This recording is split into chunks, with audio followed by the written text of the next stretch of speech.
Welcome, everyone, to the first episode of the Resource Dial podcast. My name is Mitch, and I have with me my cohort in crime, my co-host, Jared. Hey, guys. Hey. All right, so we are a brand new podcast, as you can tell. This is episode 1, and we love the game Heroclix, so we decided to make a podcast about it. But we're not going to just talk only about Heroclix. We have other interests, and we'll delve into those too. But primarily, we will focus on the game that we love to play. Absolutely. Yeah. So we figured to start this out, we would give a little bit of a introduction about who we are and what we do. We are broadcasting right now from a underground bunker, otherwise known as Jared's basement. Yes, sir. Newly renovated and still a work in progress. Very true. Very true. A little bit of background on me. I was born in the magical time known as the 1980s. I, as a kid, loved all things geeky. We just didn't really call it that back then. Big Transformers fan growing up, G.I. Joe, all that good stuff. And then, later in life, 4 or 5 years, but it seems like a long time when you're a kid, I got into comic books, mostly read Marvel comics, as did a lot of people during the 90s. Pretty big deal. And I also checked out a little bit of the DC stuff, but I kind of had a stigma against DC because of Super Friends. I thought it was really, really boring. Nobody punched anybody, and it was just really dumb. Except for Batman. And then Batman the Animated Series came along, and that became good. That changed the game. So, read comics shortly thereafter. Read all the way through till a couple little stories came up. I mostly read X-Men and Spider-Man, and I kind of dropped off under the Clone Saga and Age of Apocalypse. Clone Saga just wasn't good, as you may have heard since you're on the internet. And Age of Apocalypse was just a lot for a kid to keep up with. So I kind of dropped off there, didn't really get back into it again until around college. And then I actually started reading DC. Picked up around Green Lantern Rebirth and Identity Crisis. Thought they were the best thing since sliced bread, and have been reading ever since. The only reason I don't read Marvel is because it might not be financially wise to do both. So there's a lot of comics out there. Yeah. And now I'm gonna let Jared talk a little bit about himself. Well, another child of the '80s myself. Did the nerdy stuff, but stayed mostly in the video game sector of things for a long time growing up. Didn't get into comics until actually just about 2 years ago or 1 year ago? 2. New 52. Just at the New 52, yeah. When that launched. I was introduced to the Green Lantern comic shortly before the New 52 launched. Read everything from Rebirth through Blackest Night through Brightest Day. Thought it was amazing. Decided to start picking up comics. So, mainly in the New 52. That's pretty much all I read, except for the Ninja Turtles comic by IDW, which is fantastic. Like I said, child of the 80s, Ninja Turtles were the shit. Yeah, so other than that, into the video game stuff, some here and there, and then the Heroclix. So yeah, I would also be remiss to ignore video games. That's a huge part of my childhood, and still a pretty big part of my life. I had a Nintendo growing up, and I was a big Nintendo franchise and Capcom and Konami and all those classics, and I've stuck with them. I love Street Fighter. I get a little bit competitive into that. I'm by no means world class, but I'm okay for around here. So, which is a little bit like my Heroclix game. Now tying this all into Heroclix, Jared and I frequented the comic book store, and this was a year ago, just about, right on the nose. And we had our local judge, who would become our local judge, was very persistent in saying hi to us and trying to get us on board for the Infinity Gauntlet and Galactic Guardians. Now, that kind of fell on deaf ears a little bit for me just because I'm a DC guy for the most part. And I didn't even read any of that cosmic stuff growing up as a kid, aside from a little bit of the What If comics that I've delved into here and there. So it was a little bit of a hard sell. But then one day I saw him again, and he handed me what I would come to know as one of the more broken pieces in the game, 001 Common Superman, along with, I don't know the number, but the rare Lobo from the Superman set as well. And then eventually he decided, he kind of talked us into demoing a game, and we saw how it all worked. And I played Hulk. He did, and I remember playing, and I was just like, wow, this feels really good that Superman is so cool, and I can do all the stuff and blow people up, and it's really neat. So that is my exposure, and I mean, Jared was right there, too. Yeah, and then what really sold me was when we looked at the shelf of the starter sets and the beginner sets and everything else, and there was a Blackest Night starter set, which is one of the better starter sets in the game. Just got to look at those. It had all the Lantern theme, and I liked the Green Lantern comic, and that's what sold me right there. Yeah, now we've been playing ever since, and we got in on the tail end, like I said, of the Infinity Gauntlet, and it was, as I understand it, I mean, looking back here, it's kind of a transitionary time for the game, and I think we're in the midst of another really big transitionary time. But, like I said, Heroclix is really interesting because it is primarily a superhero strategy combat game.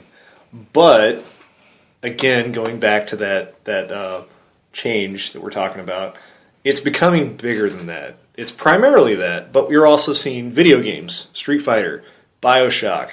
You're seeing bands, Iron Maiden. You're seeing anime, Yu-Gi-Oh!, Hello Kitty. Movies like Lord of the Rings and The Hobbit. So as Heroclix expands, I think it's fair that we don't have to stay pigeonholed just in that either. Just kind of expanding out a little bit. But anyway, now you know a little bit about us. We want to jump right into what is going on right now in the game. And if you are following the game at all, you know about the new Powers and Abilities card that came out just last week. And wow. There are some awesome changes in here. Yeah. They did a lot of stuff that really toned down some of the overpowered stuff and kind of brought up the unused powers and make them actually viable. But then on top of that, they added new powers too. And some of these are just going to be incredible to see in action. Yeah, agreed. We've got the pink powers coming into play. Pink powers! And, you know, if you study this, you can just think of all kinds of possibilities. And you know, with special powers, that things that are necessarily speed or attack powers can stack. So, you know, hello, we got sirens. We got Glen Carbon's finest. By the way, we are coming out of, I don't know if I mentioned this or not, we are coming out of Edwardsville, Illinois. It is just outside of the St. Louis area, and we are not far from cornfields, but we're not too far from the city either.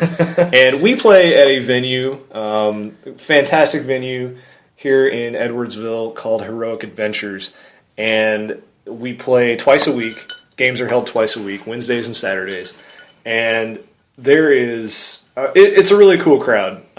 There's really good competition.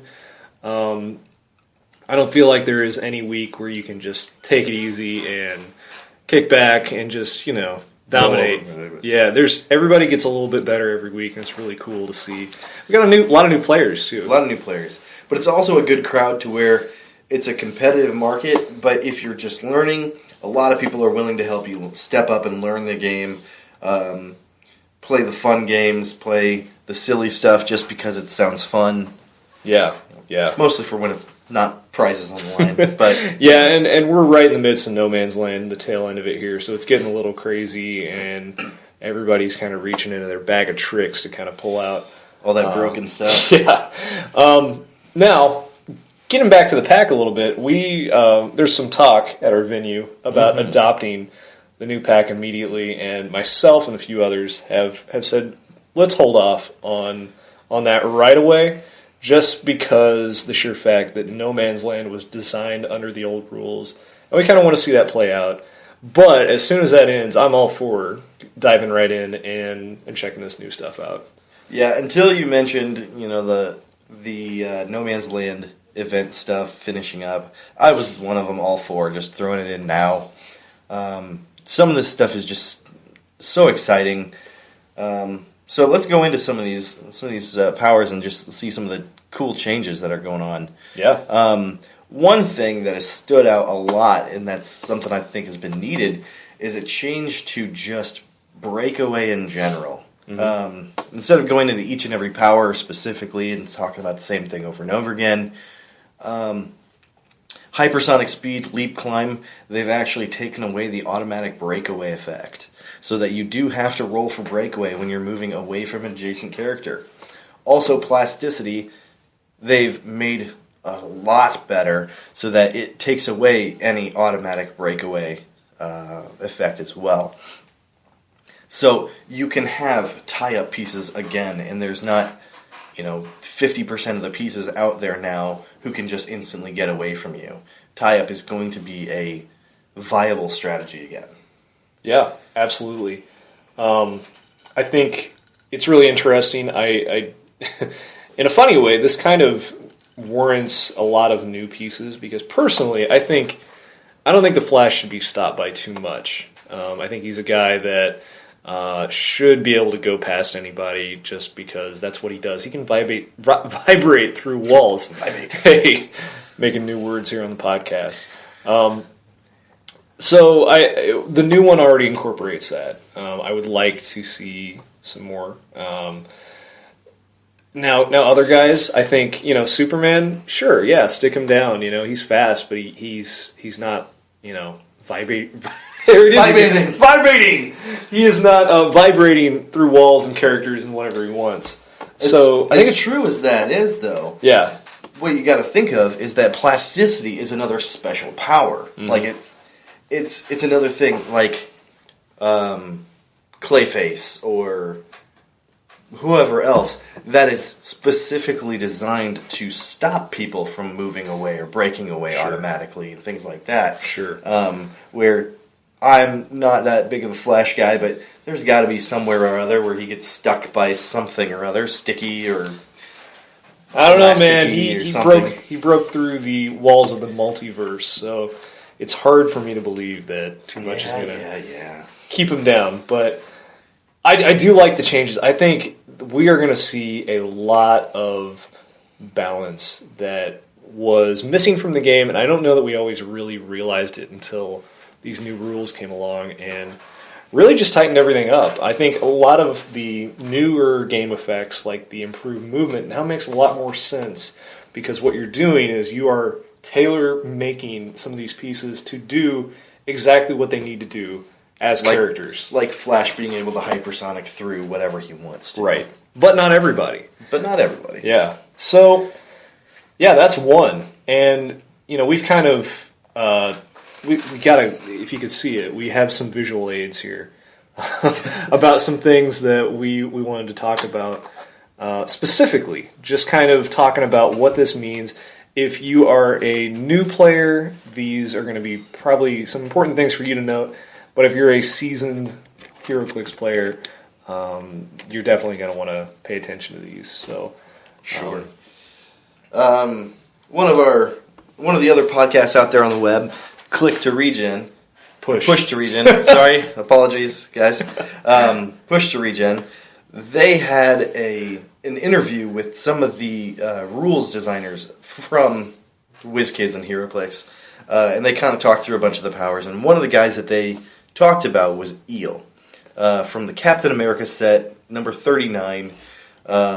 Basically, the reason that they brought him up is that he's pretty cheap at 64 points. But he has plasticity for a good portion of his dial. So he becomes a great tie-up piece. Now, what makes him a great tie-up piece instead of just a good tie-up piece is that he also has an avoidance power of shape change, so that when you tie him up and try to attack him, you won't necessarily actually hit him every time. The other big thing is poison. So now, not only is he tying you up, but he also has the potential to damage you every turn, just by standing there next to you. Myself, I went to another piece that I thought would just took that one step further. It's a lot more expensive at $168, but Ant-Man and Wasp, one of the chases from the Chaos War set, had not only, when you push the click 2, not only has that plasticity, poison, and a dodge effect of super senses, they also are tiny, which gives them +1 defense on ranged attacks. They have exploit weakness, so they can actually do damage to you besides just poison. And they have their trait, which basically reflects damage every time somebody misses an attack. Yeah, these guys were already a nightmare to face that I would be a little worried every time I saw them across the map. Now it's even more so. So that is definitely one to watch out for. And don't forget the duo attack in there, too. Yeah. So, yeah, they can be pretty nasty. Yeah, absolutely. I just got a piece that I was looking for quite a while. I am a big fan of the Marvel family. No, not the comics, the Shazam guys, if you will. I also like Black Adam a lot. Definitely one of my favorite characters. So I picked up the Shazam Black Adam Duo Fig. Sporting the Shazam shirt as well. I am. And, I play a lot of JSA, too. That's kind of one of my kind of signature teams. Really like him. Love the books. Great reads. You should definitely check out the entire run from the relaunch in, 99 all the way up till Jeff Johns left the book. I don't think it's really worth reading after that, but it's some really good comic booky stories, and if you read it, if you know it, you know what I mean. Anyway, getting back to the piece, I am a big fan of the Shazam Black Adam Duo Fig. These guys are awesome. They're from Brave and the Bold, and what they are, essentially, is, just like any other duo figure, you got both characters on the sculpt. But half the dial is split between Black Adam and Shazam. And on the Black Adam side, he has an incredible power that lets him use, when showing, on his damage dial. Hypersonic speed, along with 2 powers that normally don't stack. Close Combat Expert and Exploit Weakness. Ooh. You have to choose one of them, right? No, you don't choose them. You get to use both together? No. On the click where Close Combat Expert is showing on the damage. Oh, okay. Yeah. This is a speed special power. Okay. So it comes up with the speed special power. You look at what's showing on damage. Close Combat Expert comes up first. And now, with the change to Close Combat Expert, you have more options. So if you have this figure, or you're looking at it on the units section of HC Realms, you'll note it starts off, you've got a 9 movement, 11 attack with super strength, 16 invuln, and a 4 damage with Close Combat Expert. Wow. You do it right there, it could be a 6. That's pretty good. But as you go on, it drops to a 10, and then when you get down to Exploit Weakness, you've got a 9 and 9 all the way through till the end of the dial. But the change to Close Combat Expert means, if you are not packing enough Perplex, or if you're nervous about your dice going cold, you can just add +1 to your attack, or +2 even, just to guarantee the hit. Mm-hmm. I'd feel a lot better about a 12 attack than a 10. Absolutely. Especially if you're facing something with a high defense. Yeah, just to guarantee that damage. So that's a really cool change. Now, another really cool change is the change of super strength, where you can pick up and put down objects. Now, you can't do it in the same turn, but if you need to, for whatever reason, you can put down an object now. You don't have to carry it and bonk somebody in the head or throw it at them. You can just put it down. Be that for your bonus to hindering, to force your opponent into blowing that up, whatever it is, you can do it. So, pretty cool. That's one that stood out to me, especially because I love the characters. That super strength actually is going to be a huge effect for certain pieces of the objects, the special objects, any of the lanterns or the kryptonite pieces are actually light objects. So before, if you picked up a light object that's kryptonite or a lantern from the Brave and the Bold set, you would actually have to hit somebody with them as soon as you attacked. Yeah. With a close combat action. Or a close combat attack. Now, you're able to actually drop the item. So, you're not hitting somebody and destroying your lantern or your kryptonite. Where some of these can be really effective. I was playing a Red Lantern team one time and had somebody pick up the Red Lantern, which gave them +1 damage, I believe. Damage or attack? Damage. Okay. I was giving them +1 damage, but then I couldn't ever put it down. So I couldn't attack with that character for the fear of losing my lantern, which I ended up having to anyway, because you can't just leave one character doing nothing at that point. Yeah. But with being able to pick it up, put it down, you can maneuver where that square of effect will be. Yeah, totally. Getting into, talking about how Heroclix has expanded, looking at some of the Street Fighter figures, these guys have amazing sculpts. If you've ever seen them, you know they're awesome. If you love the game, you probably love these. But what you don't love about them is the fact that some of the attack values are pretty poor. Now, they have a lot of close and range combat experts, so you can help out that attack value. Along with close combat expert, range combat expert also has the same principle, where now you can adjust on the fly if you want to boost attack or damage, or just leave it the way it's always been. So that kind of gives these guys some more utility, and I really, really like that. Yeah, that's real nice. Definitely. Another feature that they have a lot of, in a power that's changed, is Force Blast. Yeah, There's huge a lot of Street Fighter characters with Force Blast, which has now become actually super viable. Having Force Blast just go on any attack and have knockback on every attack that you do, or any attack that you do, yeah, you may choose to knock back. Yeah. So if you want to be able to position another person's team, you can choose to just have knockback even if it's on your dial and you're not using Force Blast as originally created. What that means now is you can use that Street Fighter charge to really make it all of a sudden look a lot more like Marvel vs. Capcom, and you're bouncing characters all over the screen as you run in with your Street Fighter charge with Force Blast showing. So that's pretty cool. Yeah. My next example, which incorporates Force Blast, also incorporates another power that has a big change. It's Energy Explosion.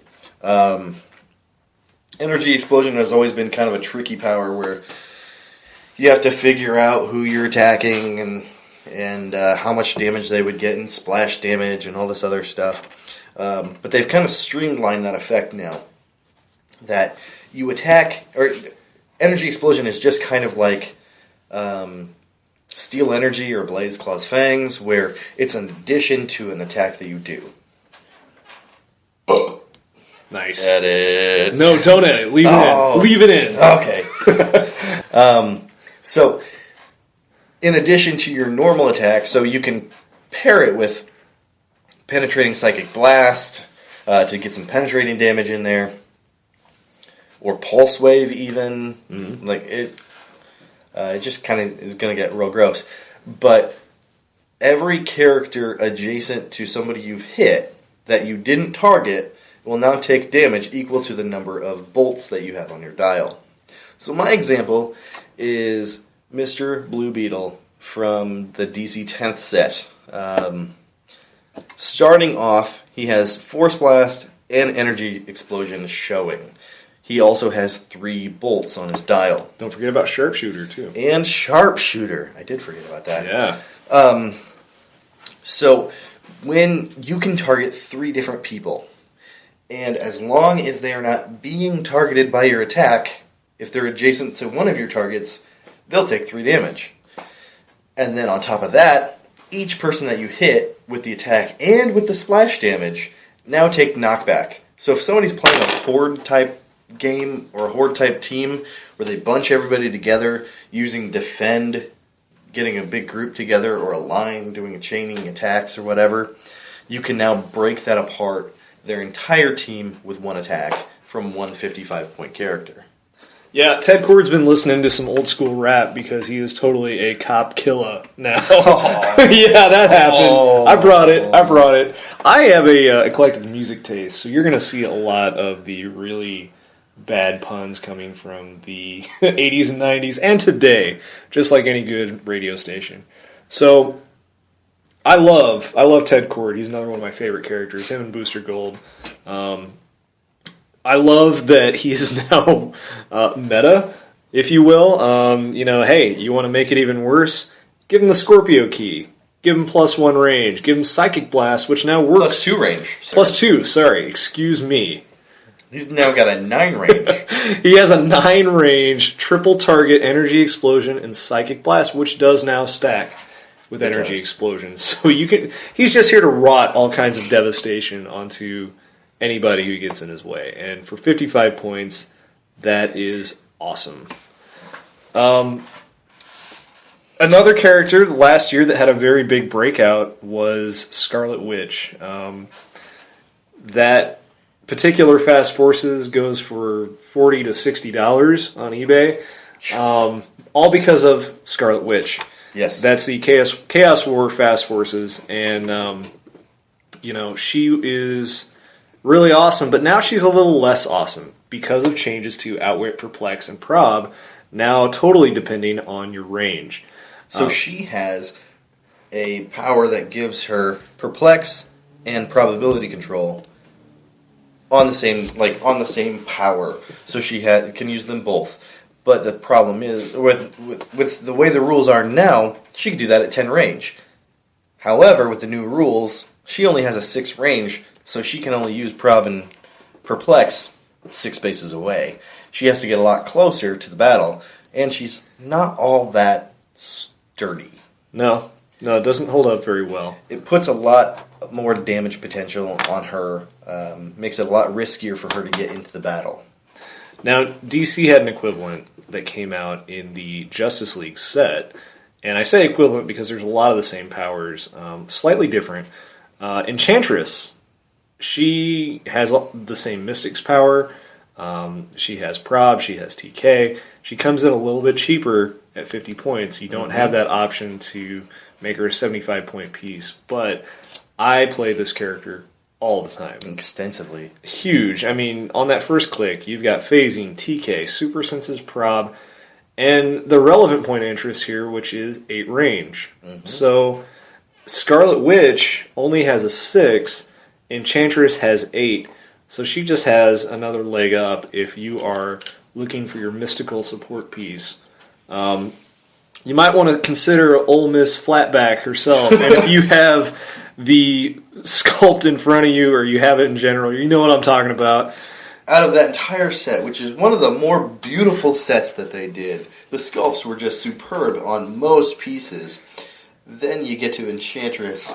You look at her from the front, looks great. You start turning it around, you think, where's the other half? That's not what Sir Mix-a-Lot was talking about. Baby not got back. None. So, we're sorry. I mean, we are, but we're not. So, tune in for more of these. Yeah, if you can put up with this, keep on listening. Another character going into the Marvel Universe again. Talking about this guy from Captain America, this beast, Maelstrom. Huge dude. No pun intended, because he actually becomes giant. Doesn't start off with it. Anyway, that's not the relevant point of interest. He's got 10 range. So guess what? On his first click, his second click, he has Outwit. So that doesn't change. That's not really a much difference for him. But he has Incapacitate. He has triple target, and he has a 10 range. Interesting. Okay, so you're saying what's the big deal? Well, Incapacitate also got to change. Incapacitate, now, whenever a character is tokened out, has 2 action tokens on them, if they are hit with Incap, they now take 1 penetrating damage. Yes, they do. So this guy just got to be a bigger threat as top dial. A lot of times you will see people intentionally take pushing damage. Normally he doesn't take it, he's power cosmic. now, you have a reason to maybe stick top dial for a while because you've got some pretty cool in cap going on. Absolutely. And something to think about. Another cool piece that got a little bit stronger. Not just pieces that got stronger, though. Not just pieces.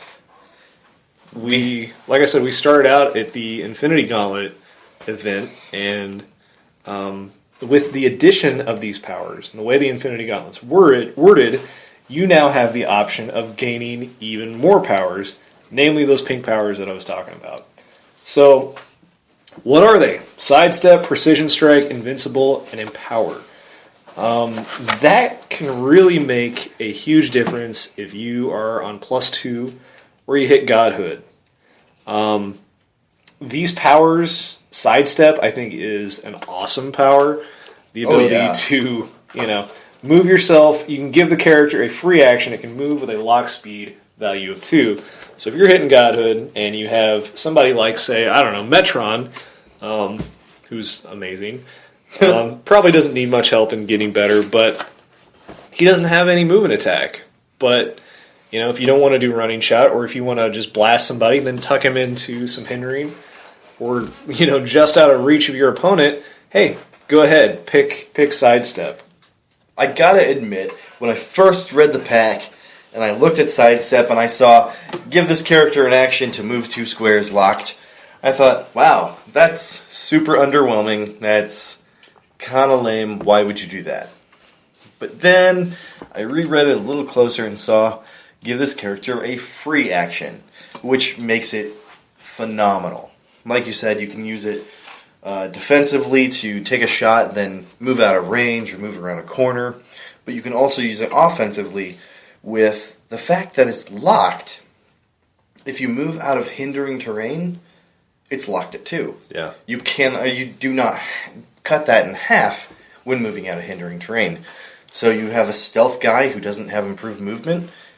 Use Sidestep, 2 steps out, get out of the hindering to charge or to move or whatever without losing half of your range. Yeah. Or if I can speculate a little bit, there's been a lot of talk about, hey, WizKids, where's the ATAs for Batman, Streets of Gotham, Amazing Spider-Man? Could be, and again, this is just speculation, could be that maybe Bat Family gets an ATA where they get Sidestep. Oh, man. It would make a lot of sense, right? Who knows? But that's just pure conjecture. I'm not saying it's going to happen. Mm-hmm. But if it does, you heard it here first. Yeah. Yeah. Rumors. Well, we hope. Yeah. Otherwise, I'm just a big idiot, and that's fine. Big dumb Bobby. Yeah. So, Precision Strike is the attack pink power. Pink attack power? Yes. Pink attack. Attack the pink. I'm sorry. That might get edited out. That was, wow. Precision Sean Connery. Precision Strike. This character, when a character makes an attack, it cannot be evaded and the damage dealt cannot be reduced below 1 or transferred. That eliminates a ton of powers. 1, it takes down your damage-reducing powers like toughness, impervious, invulnerable, and makes them less effective. You're no longer taking out the entire amount of damage. You will guarantee 1 damage. The other powers, you cannot evade it, so that's no super senses. Correct. It also cannot be transferred, which means no mastermind. You have a really tricky mastermind guy that you're just having a hard time getting to have the damage stick.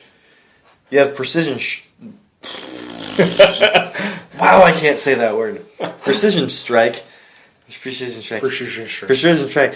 That you can hit that guy and make all of the damage stick, and that's pretty awesome.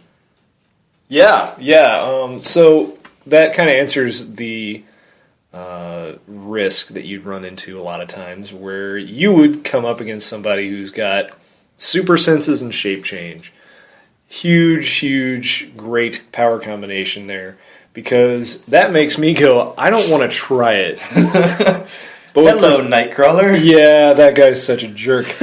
So, or, you're coming up with your common Superman. Well, he can only outwit one power off Nightcrawler. What's it going to be? Well, let's say Superman had +2 on the gauntlet through Godhood. Well, now he can pick Precision Strike, Outwit Shape Change, and old Nightcrawler is going to be taken to the cleaners. That's true. Because he's going to get hurt real bad. Oh, real bad. So, Invincible. This one's a little tricky. This one is a little tricky. It can be either the step up from Impervious, or it's somewhere below, depending on the amount of damage coming in. Yeah. The power states have the damage dealt to this character. Half the damage dealt to this character is ignored. So if you're only getting hit for 2, it's no better than Toughness.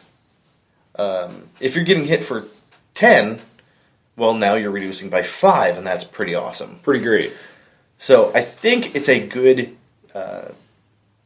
medium, I guess you could say, because you're never going to reduce damage to 0 with this power, which is what a lot of people do with Toughness or Invuln or Impervious, where there's a lot of people with a 1 or 2 damage. Now this actually can be hit. Yeah, and let's also add in there that Exploit Weakness and Psychic Blast are both no friend to Invincible, because you reduce that damage no matter what. Yeah. So, because it's not reduced. right. Because You ignore. Sorry. yes, it says half of the damage done to this character is ignored. Now, Exploit Weakness and Penetrating Psychic Blast say you cannot reduce the damage. But with it being ignored, hey, doesn't happen. Yeah. However, that does not stack with a reducer. It has been clarified that you cannot have Invincible stacking with Toughness and Impervious. That I did not know. I'm pretty sure they said that. Interesting. I will put this caveat on. I'm pretty sure. Okay. I will check my facts and get back to you next time. Okay. But Interesting. yeah, if it does stack, that's dangerous. That's super dangerous. Yeah. Yeah, if you have somebody with, somehow, again, if this works, you have Invincible, Impervious, and Shape Change, that's a lot to deal with. Oh, yeah. That's a whole lot. So, last one we got Empower. There's really not a lot to talk about there. It's the same thing as Enhancement, but in close combat. So if you are adjacent to one of your friendlies that has Empower, you +1 their damage. I don't know what that looks like. You ever thought about that with Heroclix? Like, what is Perplex? Now, Empower, I'm just like, you give them a pat on the butt. Go get them, champ. Massage their shoulders a little bit. Hey, brother. Yeah. Thanks, buddy. So, I've thought about that too. What exactly is Perplex? I'm perplexing his attack.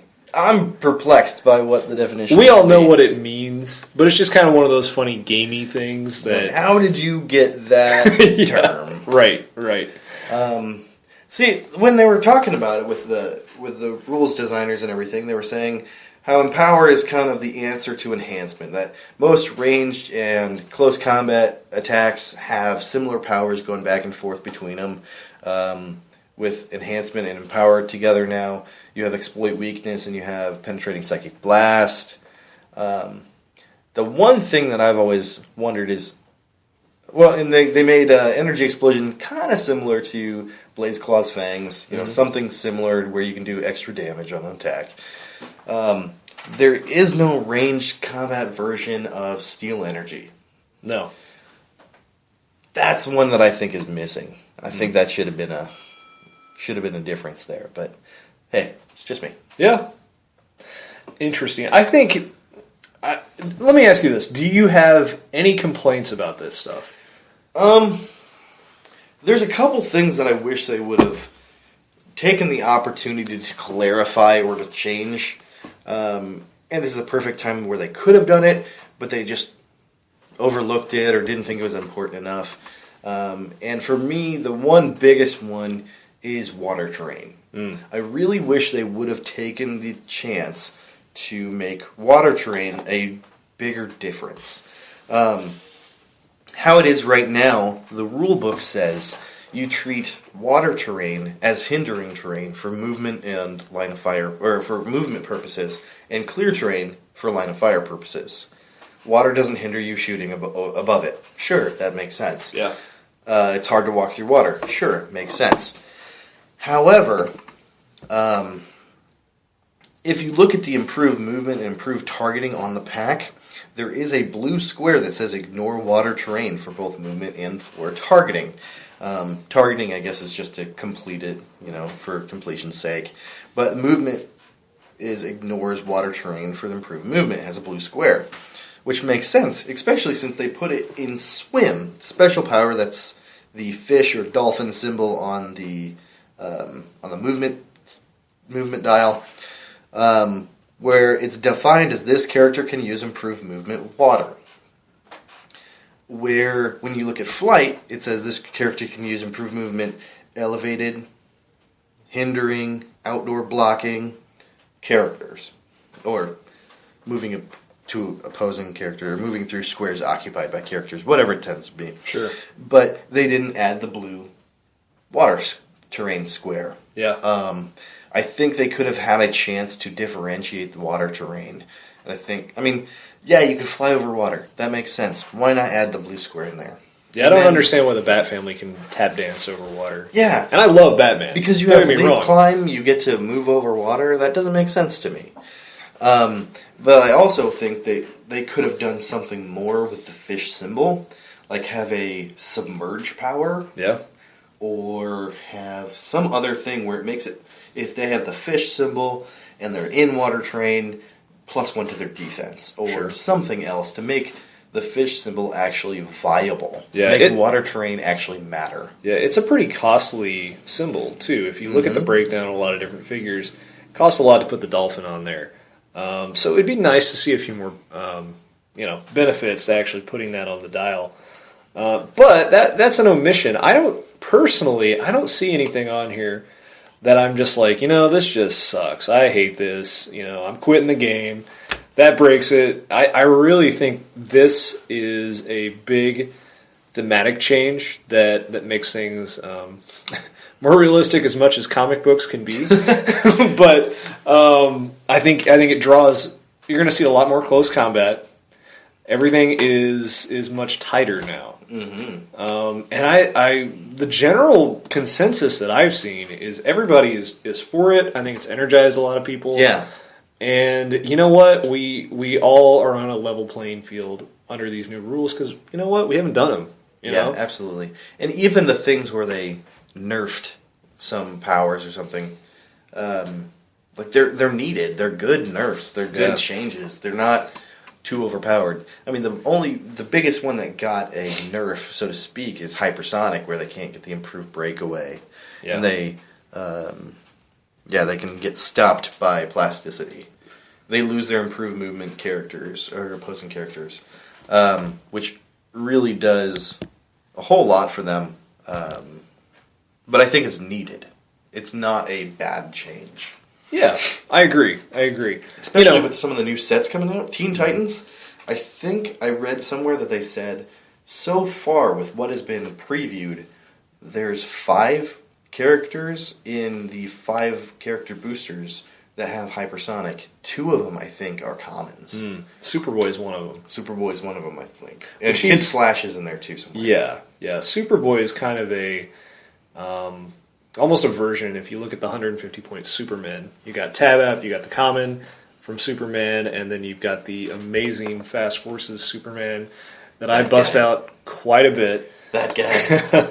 So he's pretty similar to that. Now, you know what? Hypersonic kind of took a hit, but you can still do those hypersonic range attacks, and you're not affected. It didn't change anything there. That's very true. Especially with Superman characters, because they can just see straight through hindering, ignore it, and blast away. So I'm just for the whole thing. I think it's pretty good. No complaints for me. I don't think, like I said, I don't think there's any changes that they made that I think they shouldn't have. I just think there was a couple of things that they could have done, to step it up. Yeah. The other thing that I wish would have a little bit of revision is relics. Yeah. Relics is something that they're special objects that give you cool powers. We talked about the Scorpio key earlier with Blue Beetle. Gives you +2 range for your attacks and penetrating psychic blast. Very cool. Now the downside is you have to roll a die. You have to roll a d6, get a 5 or a 6. Doesn't sound too tough. Oh yeah, whatever. But the problem is you get to do it once per character, and it's a power action. And you can't put that in your starting area. And it can't be re-rolled. Yeah. So if you screw up one roll, well, that character is done trying to pick up that Scorpio key for the entire game. Somebody else can move over to it, give them a power action on the next turn, and try to pick it up too. But it makes them really unreliable. Yeah. And when you have some of these relics that are 10 or 12 points on their own, you could just spend 2 more points and get a full bat belt that will guarantee you powers. Yeah. So I think relics need a change. Either changing point costs, changing something about the rolling, changing something about the once per character per game rule, just something. But I think they add a lot of flavor and a lot of cool stuff. Like one that came out in the Spider-Man set that we just had, the Doc Ock arms. So it gives you 3 targets with a minimum, or it gives you a minimum range 4, 3 targets, perplex twice during your turn for yourself. So you get double perplex for that character. That's pretty valuable. You know, change whatever stats you want. It's like giving you free action, range combat expert or close combat expert. Yeah. Kind of awesome. That 3 bolts, however, is going to be phenomenal. 3 bolts for force blast, energy explosion, mind control. It's a very valuable and very cool piece that you could add to any character and make them more valuable. However, when you have to roll a 5 or 6 and you don't, it's dead weight. It's worthless. And you just invested, what? Tying that character up till turn 4? Till turn 4 is the next turn they can act. That's unless huge. you use TK or something else. But you've at least spent 3 turns trying to get them there. Yeah, and there's some of them that are so cool. Like the Iron Man briefcase. I can't tell you how many times I've thought about, man, if that character had Invuln and Force Blast now became a lot more relevant. Absolutely. That would be a really, really cool and really powerful relic. But, you know, It's a relic. In this world where you can guarantee powers, it just makes more sense to use a resource. And Iron Man briefcase is another one of those that's 12 points. Yeah. Tack on 2 more, throw on the belt instead. Not worth it. Now, if they would go back to some of their older style relics, or older style special objects, should I say, like the Brave and the Bold lanterns from the Green Lantern series. AoE, Area of Effect. Area of Effect. We were talking about the Red Lantern earlier. Characters within 4 squares of this object that can use Battle Fury modify their damage values by +1. So, this is an object that will modify your damage if you have Battle Fury, no matter if you're holding it or not, as long as you're in this square area. That's really cool. Another one, or another set of them, was the Kryptonites from the Superman set. Again, when you're within 4 squares of the Kryptonite, you get a special power. The cool one, the one that I want to play again, is called Jewel Kryptonite. Characters within 4 squares can use Mind Control and Smoke Cloud, 2 powers that also got changes in the pack. Characters using Mind Control in this way can only target characters of lower point value. All characters within 4 squares using Mind Control and Smoke Cloud have a minimum range value of 6 when using those powers. So you run in there with somebody who has 0 range, now they have a 6 range Mind Control. If they have multiple targets, they can target 3 characters with mind control. Granted, if you have a 100-point character, each of those 3 targets has to be 99 points or less. But you can still mind control 3 targets. That's pretty cool. Yeah. And with the change to mind control and the feedback damage, or not feedback, it's not technically feedback, the damage dealt to them when they mind control has been changed to where they will take a maximum of 1 damage. So that's pretty cool. That's a vast change. That is a vast change. Makes it actually worth it. On top of the fact that it's now a ranged combat or close combat action instead of a power action. So charge, running shot, it all with applies. mind control. Yeah. That's deadly. That's really strong. If we've seen anything from Brother Voodoo in the Spider-Man set, it is that mind control can be a viable game option. Yeah, I've seen him in every tournament since Spider-Man dropped. Every single one. Yeah. Because it is a viable power, but the feedback damage was just too high. Now with the change, it's just like pushing. Mm-hmm. It's fine. It's worth the risk. Yeah. Another relic, I think it's a special object. I'd have to look. I gotta be honest, I don't have it in front of me. Is the bat signal. That is more akin to what we're talking about. Yes.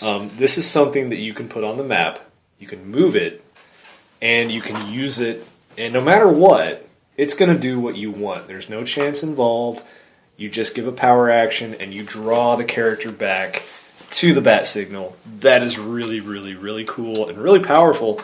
And while I've seen it, actually, I take that back. Last week, I was playing a game, and one of the guys that I play, who's a great player, played a team that had the bat signal on it, and he used it in a way that I hadn't thought about. A lot of the time, with the bat signal, you think, oh, I'm going to pull my guys back, support them, and then put them back in the fight. He was using it offensively. He put it towards the middle of the map, ran some weaker characters up with the bat cycle, and dropped the character out of the bat cycle, gave a power action to bring Sauron to the middle of the map, and suddenly he's all up in my business. Stuff was really popping off after that. So that was really cool to see, something besides the gauntlet and the belt really make a huge difference in the match, outside of just the pieces that you play.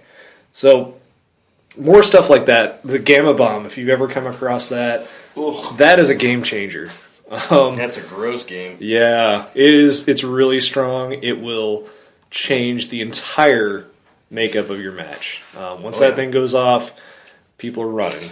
Or people are actually trying to either disarm it or just get away from it. Yeah. So you control the area of the map that you want when you place that thing down. Pretty cool. Pretty strong. That's pretty cool. Yeah. So I would just love to see more relics like those. More relics that don't have a role, don't have a chance to fail, don't have a chance to fail that you can't ever use it again, and you waste the 8 to 10 to 12 points from your build that just sit there. You can't even use them as a heavy object or a light object. It's useless. Yeah. I don't like that. I think that's dumb. Granted, we haven't seen... actually we have. Take that back. We do have relics recently. I was hoping that I could say, we haven't seen relics in a while, but nope, Spider-Man had 2 of them. Yeah.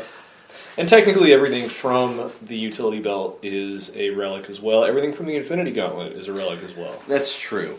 Now, having them as objects on the resource dial, hey, that's us. That changes all the risk. You don't have that same risk of, just not getting the benefit. Heroclix is a dice rolling game, and I am a guy, much like a lot of other players, that want to take as much randomness out of the game as possible. And that's what you get whenever you get a resource. For the most part. There's still some randomness. Yeah, you might not hit Godhood, you might not land exactly where you want to hit, or you might not be on +2, but you're going to be pretty close. You're going to get something good no matter what you do. Mm-hmm. So that is... I think that pretty well wraps that section of things up. Yeah. So, Where do we go from here? Where do we go from here? Well, we would love to hear from you guys. And gals. And gals. We encourage guys and gals to both listen to this. Yeah! Please do. We love you in a totally platonic way. Totally. Don't call the cops. Yep. We have an email address, which is resourcedial@gmail.com. So send us your comments, your questions. If you want to have a build challenge or something for us where you give us one piece and you want us to build a team around it or show you how it can be viable in a game, send us an email, let us know what it is, and we will take that challenge. You can find us on iTunes. You can find our YouTube channel at youtube.com/resourcedial. You can check us out on Podbean. You can find us on Tumblr. You can find us by coming to our homes. You can find us on Twitter. It's great. It's really good. 140 characters. It's pretty hype. So I'm going to bite the bullet. I will accept our Twitter. He hates. Twitter is the bane of my existence. It's stupid and I hate it. But for you guys and gals, I will be on Twitter again. But Twitter. It's the bane of your existence. I expect you to die. Okay, well, I think you've had enough of us chuckleheads for a while. But please give us feedback. We'd love to hear it. Let us know what you think. Until next week, I'm Mitch. And I'm Jared. And this has been Resource Dial. Take it easy. Bye.